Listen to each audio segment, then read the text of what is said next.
This is James from Crossbreed, and you're listening to Only in One Take Radio. Fuck yeah! You are listening to Only in One Take Radio. I'm here with James Crossbreed of Crossbreed. Hello. What up? You got a new album, and you've been hitting some gigs here and there. Can you explain what gigs you might be hitting up in the future that we haven't checked out yet? Sure. Well, our first gig that we have coming up this year is at Dark Force Fest, which is May 1st through the 3rd in New Jersey, which has a whole bunch of fucking awesome industrial groups, which I'm excited about. Comic Crisis playing there, which it was always a good time. Frontline Assembly. We have a Dark Horse Fest coming up. There's a whole bunch of industrial acts. Pig's going to be there. Raymond Watts, which is going to be fun to see that silly fucking crazy bastard. But we also have Michigan Metal Fest, Upstage Fest, maybe another event that I can't say yet, but when they say it, then it's cool. But besides that, we have a new album, which is very exciting for us because we had no intention of making a new album. That's the fun part, is coming back and doing something you didn't even anticipate doing. So Radiation Therapy will be 10 songs, 1 cover song, 1 remix song, and 8 new tracks. It comes out August 4th. That's the digital release, and we're trying to get everything timed up with the vinyls and stuff, you know, and if we fall short, there's no record label, so it's like, it doesn't fucking matter, but that's not the goal. The goal is to have it all on the same time. It's a really cool collection of songs that none of them are the same. It's like a good spread of a palette, you know, that should touch everyone, you know. Each area, if you're more interested in the heavier side of Crossbreed, you're good. If you're interested in more of the industrial side of things, you're good. If you're more into EDM shit, you're going to be good because, you know, we definitely went back with some dance flair, the goth flair, the industrial flair, and a little less metal. So it's a more true balance of our original form. Which is also, the other cool thing is that the band got recasted about a year ago, technically a year and a half ago, but we've had the same lineup for a year and a half, and everybody that's in the band are friends of mine that I grew up with playing music with here, except for Jacob Singh, because he was a baby. But we've all known Jacob since he was a baby, so it's okay. So it's kind of cool to have a band of true friends again, all from this area, so the music vibe all matches, which is club and metal versus just metal, so. Working on this new album, like, how did you actually finance it, or was there any real financing involved? I know digital is a thing, but as far as the physical and whatnot, and has any revenue actually also helped from the past albums in order to help for this album? Zero funding. Everything's done in my house or someone else's house, and it's just pure work. No cutting corners, no relying on other people and their money or their services. Doing it all ourselves. I mean, we've been blessed for a long time. Crossbreed was able to record ourselves since the end of the 90s. Our last album, Crossbreed, actually recorded ourselves in our own studio that we had. At this point, it's almost like a given. But it is cool. I got to work with a lot of my friends that I've also missed since being gone. So there's definitely a lot of features on this album, which is very exciting. Some of them is James from Cultist Black, Wade Harris, who played in Cultist Black, Mikey Glassels played in Cultist Black, Scott Dunbar, 7 Factor from Human Factors Lab, he's on the album, he got a song with me. One of the songs that we have is a remix, but it's like the dopest remix we could have ever had. And there's a friend of ours named Jose, he's more of like an EDM type DJ out on the West Coast, but we met him through the Wasteland Weekend event, and he has his own tribe out there called the Dark Side. The second we went to the Wasteland, Zach from Dead Animal Assembly Plant, he kind of really steered us in that right direction of Wasteland, and by proxy we've met so many people and got to do so many cool things together with these people that it's exciting that, but instead of talking to them as fictitious people, our first 3 music videos will be like a part 1, 2, and 3 that will be coming out, all featuring the Wasteland Weekend event in different tiers of it, so it's not like the same video 3 times in a row. There's so many elements to that event that you can really break it all down into the fragments. So it's going to be cool to be able to highlight some of the people we've met and some of the people we've known, you know, before we came back, you know, in this new piece of art called Radiation Therapy. I mean, everyone needs it, right? I literally thought of that when I through the fucking desert. When you're at Wasteland Weekend, you're living in a desert for like 5 days. At some point, you just feel like you're dying. Do you feel that, like, creating this new work of this album, that the formula can, in today's music, be more fragile to either invent or even reinvent when it comes to our current audiences? Or do you specifically go only to your fans, only those who have been following you, even if you fell out and then came back? I mean, to me, everyone's welcome. Like, we've always been a band since the 90s that, like, made music and tried to provide a place that was just cool for everyone. Like, politics and religion have no space in our world that we have, because it's not relevant there. It don't matter who you vote for, what you like to wear, if you want to wear dresses, pants, but it don't matter, man. That's what we provide, and that's who our family is. That's who our people are. So the people who were there before, the people who are new to the Crossbreed world, like, everyone's welcome, and we're available for everyone. We're definitely not those rock stars that are just, I mean, some of them are just too big, you know? You just can't talk to people anymore. I don't know what that's like, though. Would you say it's better to stay creative, independent, as well as an independent band, rather than just being known? I mean, underground is a good aspect of all things, that's where everybody starts out from, but when they get that actual attention, though. Well, I mean, think about it this way. I mean, this is actually a good piece for this conversation. So, if Crossbreed is playing at X, Y, and Z festivals, how many bands are trying to play the same festivals, right? Right. How many of them have the artistic ability to say, you know what, I'm going to evolve my group and make an album that will be different, so I can go actually enter into a different music genre and kind of go have fun and fuck around with those people for a second. And it's not like you're abandoning anything, it's just for Crossbreed, we were always a mix of metal and club. Bringing us back to the original comment was, think of all the bands that are trying to play the same festivals we would like to play. How many of them can hit a competitive button to say, I'm going to do an EDM album so I can go play over there, and it'd be legit? A very small percentage of them. So from an artistic standpoint, the future of Crossbreed is actually going to be heading towards an album that's all EDM and remix based, which will be called Neotronica, and that will come out next year and is already half made. Radiation Therapy is a release for us to prove that we belong again, and to bring all the heat-seeking missiles of any suits that feel they can make money off of us and our brand. Come find us. We're available. But we're not going to be that band seeking out and doing stupid shit trying to get a record label. I've already had record labels. Sometimes it doesn't work out. At this point, unless you have a label, do whatever you want that you actually genuinely want to make, and don't turn your back to fans, because we always play Seasons last because it's one of Crossbreed's oldest songs.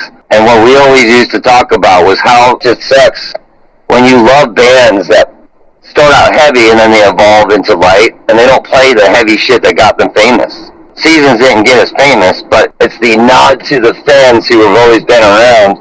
If you hear Seasons, that song's been, like, since 1998 we wrote that song. You're still staying true to your fans at that point. I think when bands get stuck trying to make things for people instead of making what they genuinely want to make, eventually it starts to become obvious. Because even in our songs now, I can notice the difference where I get, like, a genuine joy because this song is literally written about a place, specific people, and every time I hear it, it brings me joy because it makes me think of that place and those people. It's like, that's the kind of shit I'd rather do. Do you feel that bands, even if they're rather independent, or even if they even got established even today, do you feel it's harder for them to even connect, not just with the audience, but even with their own music and past music, to even create new stuff? Is it harder for them to connect with everything that's going on with all digital and all this other new age stuff? It is and it isn't. For people who are, like, digitally inept, yeah, it's going to be hard, because they're going to be like, you know what, that's not the way we did things. It's like, well, that's not the way things are done now. You know, it's like, you could spend $50,000 making a beautiful music video and then make a behind the scenes fucking around video, and that video that costs $0 could get more fucking views and traction. So you have to really rethink what your actual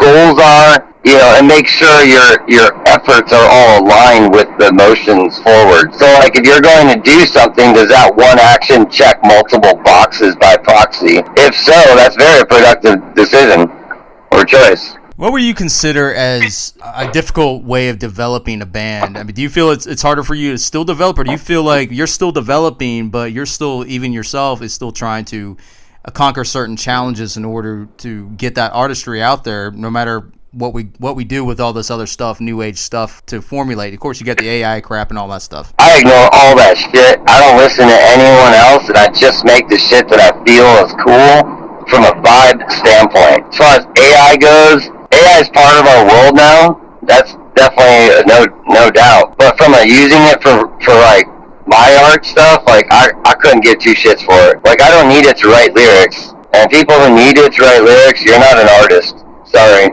I don't mean to make you feel bad, but if you're like, oh, I'm an artist because I can create art by writing out and typing a fucking prompt, you're not an artist. Or if you're an artist, quote unquote, that has to use ChatGPT to write your lyrics and some fucking AI app to make your music, and then go pay somebody to go remake all that so it's original, you're fake. You don't belong, and you should just quit. I don't mean to be so negative, but I'm just being honest and saying what most people are thinking. Would you say that kind of deteriorates a band? Let's say they're well established, but they decide to use AI and all this new tool stuff. Does that make them less of an artist, even if they've been established, and say, we're going to try this, and then, I like this, and do you feel like it's more it all depends. It depends on what your intent is. So I've used AI on a few songs, not new ones, but only remixes to kind of fuck with things, but you're still remixing an original form of art by using AI to fuck with it versus coming up with something from scratch and then calling it yours. It's like, no, I'm fucking with mine already. So that's like where, to me, I would draw a line on that. Because I used it for remixing to fuck around. But it doesn't make your song for you. It just kicks out stems. You actually have to build the fucking song. It's not like I get kicking a song, hit a button, it's like, oh, that song's remixed. It's like, no, it's just generating different musical layers that I'm going to use to intertwine into shit I already have that we came up with. But if you have to use that stuff to make your art, it's definitely watering it down. It's like if you unplug the internet right now and all social media apps, the youngest generation would be like, I don't know what to do. And it's not their fault. It's just the world they grew up in. And I'm still of a generation that does know what to do when that shit doesn't exist. Because it didn't exist when we first got signed. So we know how to do it the hard way. So it's easier to connect with people now. They're confused by what views of an app mean. This is a real conversation I had with somebody who kept talking about how famous they were because they had views on a video. And I was like, well, if you went to Chicago, how many people would pay to hang out with you? Or if you went to New York, or some random fucking town in the middle of nowhere. Like, how many people would pay to see you? Because that's fame. People want to pay to hang out with you, to see you in person. I'm like, that you can equate to a level of fame. If people won't pay to hang out with you, you're not fucking famous. And it was crazy because it's not, I didn't say that to be mean. It's so you can have a measuring stick because that person was already content with their fake fame. It's like, bro, you have so much work to do. I have a lot of work to do. And I've already gotten known before. I'm very real in my old age, I guess. Well, I mean, you know what, to be fair, a lot of people have actually mentioned that they like the fact that I'm still the same.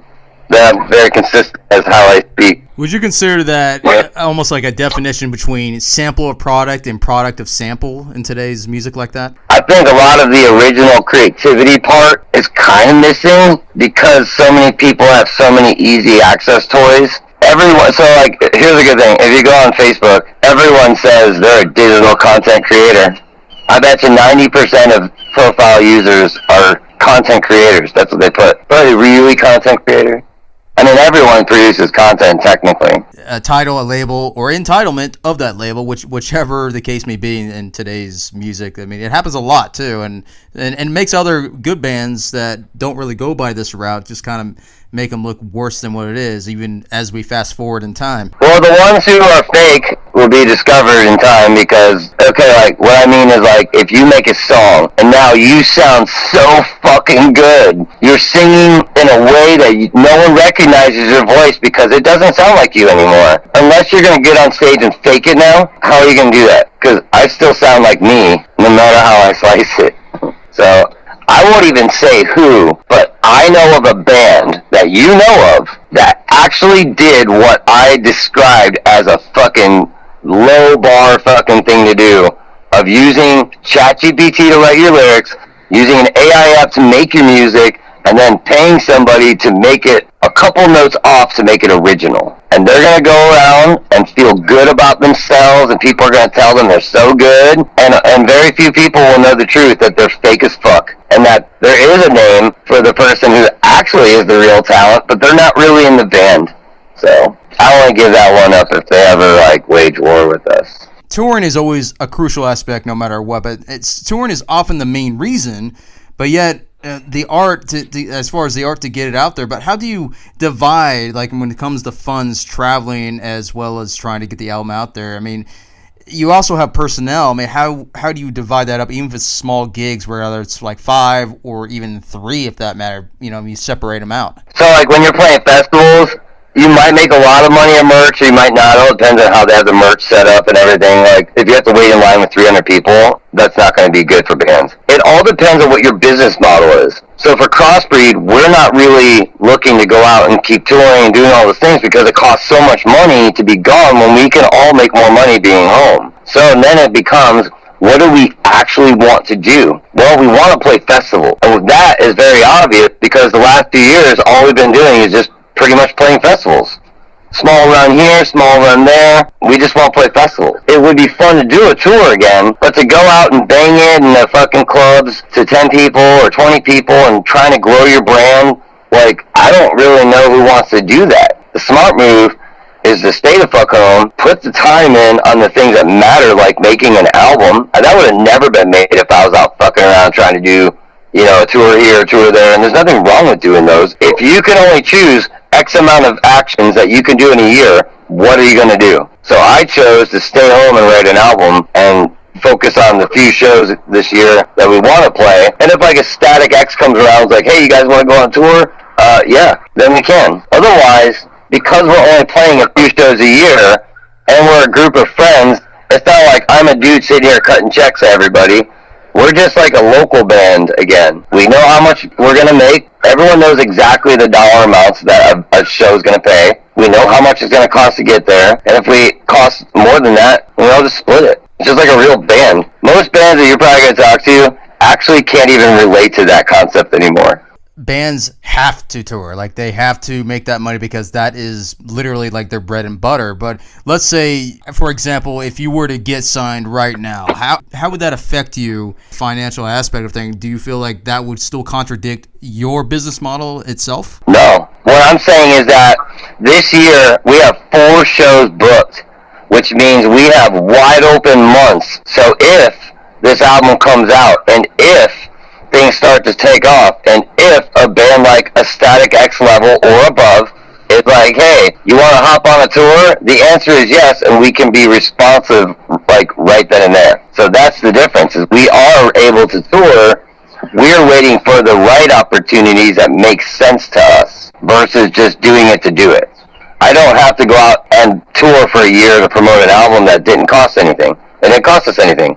I'm not in the whole like our first album, Synthetic Division, that was $330,000 for the bill for that album. So like, for example, as singles are coming out, I'm not spending a month promoting a single to just drop it. We're going to probably be more ignorant than that and just be like, hey guys, guess what? A new song just dropped. That's more exciting, actually. What would you consider as a big no-no when it comes to the financial aspect of things that you've seen personally, not necessarily that you may have experienced, but like you've seen that bands do all the time, including of today's music, like, no, you're going to lose all your money just by doing that. That's not the right way. What would you consider like the worst thing for that? Don't touch kids. I mean, there's really nothing else to say. Don't touch a fucking kid and you're good. The other thing, honestly, is that unless you're a political band like Rage Against the Machine, before you have a personal, emotional like feeling based off of something you just saw on TV or the internet, it's like, before you go to Facebook or wherever you go and go cry about whatever it is that just pissed you off, maybe you shouldn't, especially if you're in a band. Because even if you're like, oh, I didn't do it with my band page, it's like, oh, people don't know who you are. Don't get involved. Don't be a dick to your fans. It's such a fucking offensive thing know so many band people that were doing that.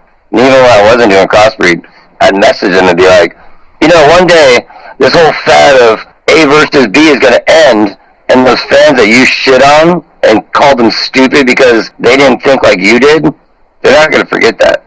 And you just cut your fan base in half because you want to be a dick or can't control your own emotions, which then makes me laugh is like when people go to Facebook and they're like, oh my God, I had such a terrible day. It's like, oh, well, what was wrong? It's like, why don't you just not? Everyone has bad days. Like, stop crying about it. Go make some art. Do you feel that today is actually kind of like a endless war between fans against bands and bands because they fast forward and they're going different directions and so forth? I mean, how would you feel if some of your fans just like, well, I don't really like this. I mean, what happened with you guys? I mean, not to say that you would turn your back on them or anything like that, but like, how would you actually react that, oh, these guys are not exactly liking your music compared to these other albums? I mean, first off, it's like somebody the other day was like, let's see if this holds a candle to Synthetic. I'm like, it's not going to. It's a completely different group.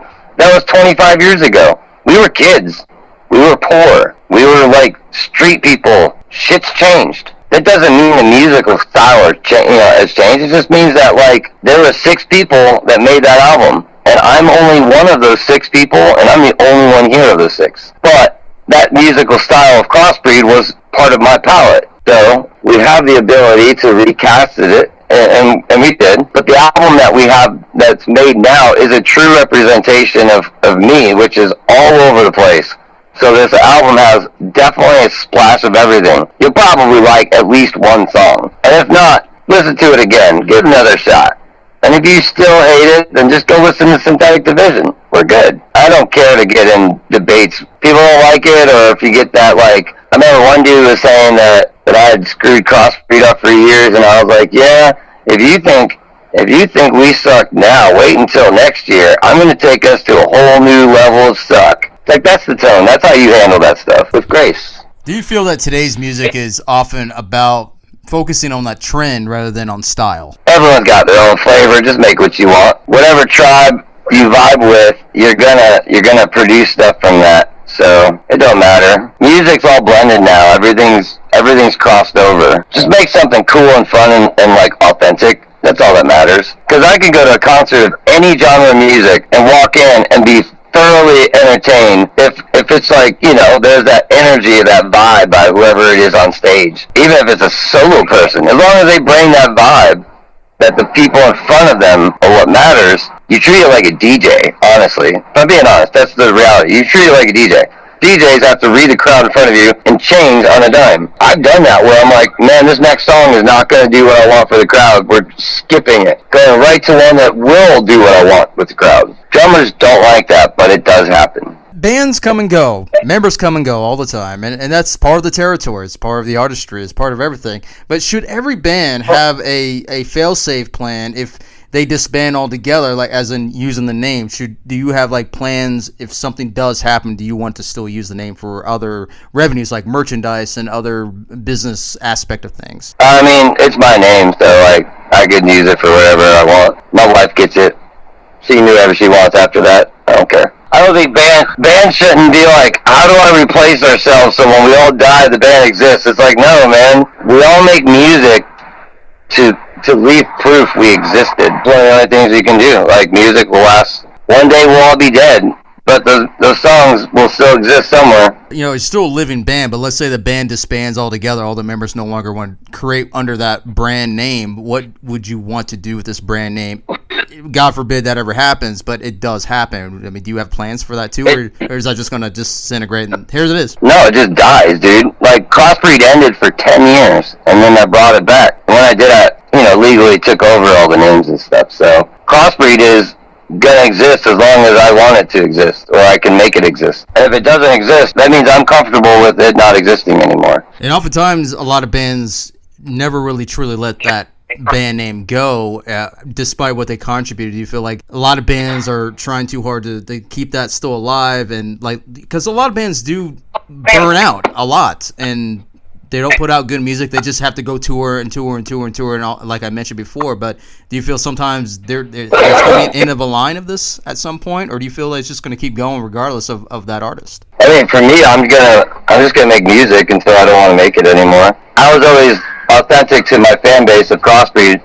My promise was always that before this band becomes some old, washed-up shell of a version of its old self, I would just quit the band, ending it. And I did that because I didn't really care anymore. I didn't want to do it anymore. I didn't like some of the people I was around anymore. And I just wanted to go learn how to be an adult because I didn't learn because I was in the music business too young. My manager gave me the blessing to quit the band, told me when to do it, and I went back into radio when I was leaving Crossbreed, or when I was ending Crossbreed. So I went and worked in radio for a few years again, which is where I used to work. Do you feel it's harder for bands to even do that, quote, 9-to-5 job, or do you feel like there should always be some form of a job, even working with music, because music obviously is a brutal, brutal industry? Most band guys have jobs, they just don't tell you. I remember Seven Dust used to be like they're like fucking farmers, man. Those dudes would go out and do like a big ass tour and then go home and work on a farm.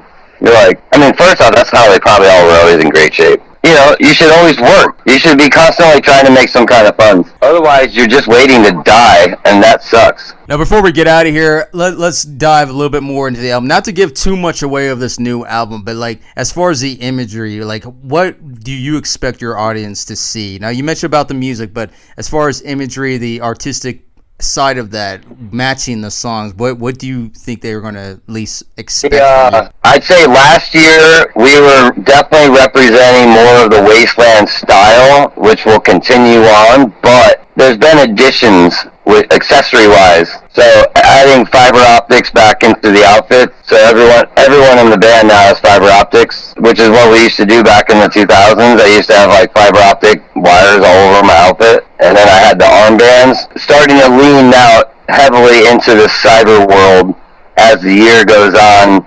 As it closes out, we'll be crashing into it full out. So radiation therapy is basically part one of two, because I broke the album in half, because I already had close to two albums worth, and I was like, fuck it, I'm just gonna break it in half, because I really fell off for 6 months or so after our Cultist Black run. I dove right into just music. That's all I've done for it was like 5 months straight. Were these all final songs for this new album? I mean, you've had these songs kind of sitting there. You already created them like X amount of years ago, like you said, but like having them sit there for a while without actually like getting them out there. Like, did you ever go back? It's like, oh, I got to refine this. This one kind of sucks after doing this. Did you ever do any kind of different decision making with these other songs before they finally hit it? Every band guy will tell you the truth. You're gonna fuck with that shit until it's out. One of the songs was not coming out the way I wanted to, the way the vibe, the intention, because a lot of them were songs that I wanted to make, and that it kind of fell away from its original form of why I wanted to make it, and it was becoming too rock. So I blew the whole song up and made it a short song that was just to feature the vibe that I wanted. I'll tell you, you'll maybe figure it out once the album comes, but there's one song that's a minute long, and that was a full song. That was like a rock radio song, and the reason why I blew it up was like, I don't want to write rock radio songs. That doesn't mean I won't write stuff that can be on radio, I just didn't want to write that kind of song. It was like, I almost felt like I was about to underline myself again. Well, there's nothing wrong with that, it was just that style of a song Artemis became more of a fan of and wanted us to lose the keyboards and become more of like the rock version of Crossbreed. And that was like the fight that was happening. And I could have been that guy that chases stardom and peels away your bandmates and stuff, but I was like, no. So I was terrible at being a rock star. Well, go ahead and plug in any websites or any upcoming shows that you want to plug in, or anything else related to it, or whatever else that you would care to add to this. Well, first off, I would like to say that Dark Force Fest is it's like the premier goth festival in the United States, May 1st through the 3rd, Poughkeepsie, New Jersey. Then you go over to Pennsylvania and Upstage Music Fest. We'll be there with our boys, Cultist Black, and then the Bunny the Bear, which I'm super fucking stoked to see. And Michigan Metal Fest in Battle Creek, Michigan. So Upstage is August 7th, Michigan Metal Fest. We play August 14th. And then I want to plug, it's not the same when I say this. So when I say it's my favorite festival in the world, it's not a normal music festival, it's a LARP event. It is Wasteland Weekend. It's out in California City, California, by Edwards Air Force Base, close by. And it is the coolest post-apocalyptic party you'll ever go to. It's the fucking coolest thing I've ever been to. I'll definitely be out there no matter what this year, because, you know, we have a sound tram now. But yeah, and Radiation Therapy, songs will be dropping. The album comes out on August 4th, but that doesn't mean I won't start dropping songs. And I have a formula that I'm following, which is I just want to do what I want to do. So I'm going to be dropping songs randomly without any notice, and it's going to be so much fun. Very cool, man. There you guys have it. Radiation Therapy. And also welcome them back because they are back on the scene. And they actually never left. They're just sitting in silence waiting to hit you in the face. I was waiting to be inspired again. And then I was inspired again. And I wanted to make music. And then I went to Wasteland Weekend and I was like, I want to make a fucking album. It's going to be called Radiation Therapy. Yeah, the first video, I'll give you one hint, right? May the fun begin.